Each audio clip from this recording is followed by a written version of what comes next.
Hello friends, channel में स्वागत है। इस ऑडियो में मैं आपको बताना चाहूँगा एलोपैथी मेडिसिन और आयुर्वेद के बारे में। कौन सी बेस्ट है, किसका हमें उपयोग करना चाहिए अपनी लाइफ में और किस पे हमें ज़्यादा ध्यान देना चाहिए। तो शुरू करते हैं इस ऑडियो को बिना वक्त गवाए। एलोपैथी मेडिसिन यानी मॉडर्न साइंस या अंग्रेजी दवाइयाँ, अंग्रेजी डॉक्टर, इन सब के अंदर ये सब आता है।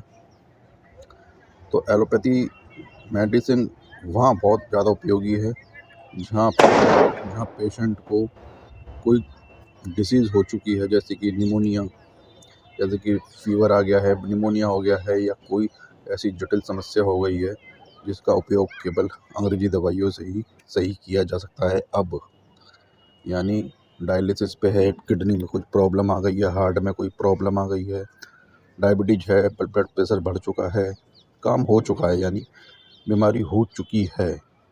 एलोपैथी ज़बरदस्त काम करती है इन चीज़ में, बहुत ही कमाल की चीज़ है। अपेंडिक्स का दर्द है, किडनी स्टोन हो गया है, कैंसर हो गया है, चेहरे का जो ग्लो है वह पिंपल्स वगैरह के कारण ख़राब हो चुका है, तो यहाँ अंग्रेज़ी दवाइयों का बहुत ही कमाल का उपयोग है। अंग्रेज़ी दवाइयाँ बहुत ही ज़्यादा बेस्ट हैं आज के टाइम में, और जो तुरंत आपको राहत देंगी, इस तरह की ये दवाइयाँ हैं। इसलिए एलोपैथी को हम नकार नहीं सकते, यह बहुत ही बेस्ट चीज़ है। अंग्रेज़ी दवाइयाँ बहुत ही ज़्यादा उपयोग में लाई जाने वाली चीज़ है इस समय, क्योंकि यह आपकी जो समस्या है, बीमारी है, उसको सही कर देगी। साथ ही अब हम बात करते हैं आयुर्वेद की। आयुर्वेद एक कमाल की चीज़ तब है जब इसका उपयोग आप तब करते हैं जब आपको कोई समस्या नहीं है। मान के चलिए आपका पेट में दर्द हो रहा है तेज़, आपने कुछ उल्टा सीधा खा लिया है रात में और सुबह बहुत तेज़ दर्द हो रहा है, तब आपको एलोपैथी की दवाई ही लेनी पड़ेगी। आयुर्वेद आपको इतनी जल्दी राहत नहीं दे सकता। और आयुर्वेद यहाँ यह कहता है कि आप उल्टी सीधी चीज़ खाएं ही नहीं। वह एक दिनचर्या के बारे में बताता है। आयुर्वेद का मतलब होता है आयु को लंबा करने वाला वेद। इसलिए वह इस तरह के नियम बनाए गए हैं आयुर्वेद में, जिससे कि आप कभी बीमार पड़ें ही नहीं। तो कमाल की चीज़ है आयुर्वेद, वो आपको बीमार होने ही नहीं देती, क्योंकि आप उसकी दिनचर्या के अनुसार चलेंगे आयुर्वेद की, तो आप कभी बीमारी ही नहीं होंगे। तो आपको अंग्रेजी दवाइयों की और अंग्रेजी डॉक्टर्स के चक्कर काटने की ज़रूरत पड़ेगी ही नहीं। इसलिए कमाल की चीज़ आयुर्वेद तब है तब आप इसका उपयोग बीमारी होने से पहले करते हैं। समझ गए? इसलिए आयुर्वेद कमाल की चीज़ है। इसलिए आयुर्वेद को महान कहा गया है इंडिया में, और विदेश के लोग भी इसको फॉलो कर रहे हैं। साथ ही अंग्रेजी दवाइयों का उपयोग तब है, ऑपरेशंस का उपयोग तब है, तब आपकी बीमारी ज़्यादा बढ़ जाती है, हो जाती है आपकी गलत लाइफ स्टाइल के कारण।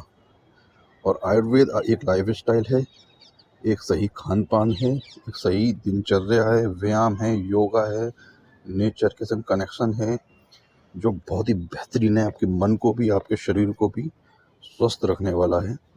आयुर्वेद के अंदर 3 दोष होते हैं, पित्त दोष, वायु दोष, कफ दोष। ये आयुर्वेद तीनों को बराबर रखता है, अपने खान पान से, अपने सोचने से, दिनचर्या से, व्यायाम से।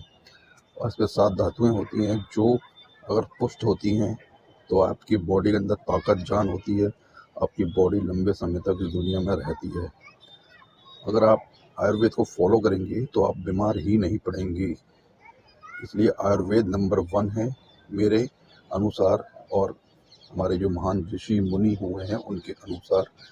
एलोपैथी का रोल तब आता है जब आपको बीमारी हो जाती है। इसलिए एलोपैथी बेस्ट तब है तब आपको बीमारी हो गई है, तो आप एलोपैथी में ही जाइए। आयुर्वेद में जाएंगे तो आपको बहुत टाइम लग जाएगा सही होने में, लेकिन एलोपैथी में आपके सिम्टम्स पे काम किया जाता है और आपको सही किया जाता है अंग्रेजी दवाइयों के द्वारा। अब मैं आपको बताना चाहूँगा आयुर्वेद के कुछ नियम, जिससे कि आप स्वस्थ रह सकें। इस ऑडियो में हमने जाना कि आयुर्वेद नंबर 1 है, तो इसके नियम भी जान लीजिए।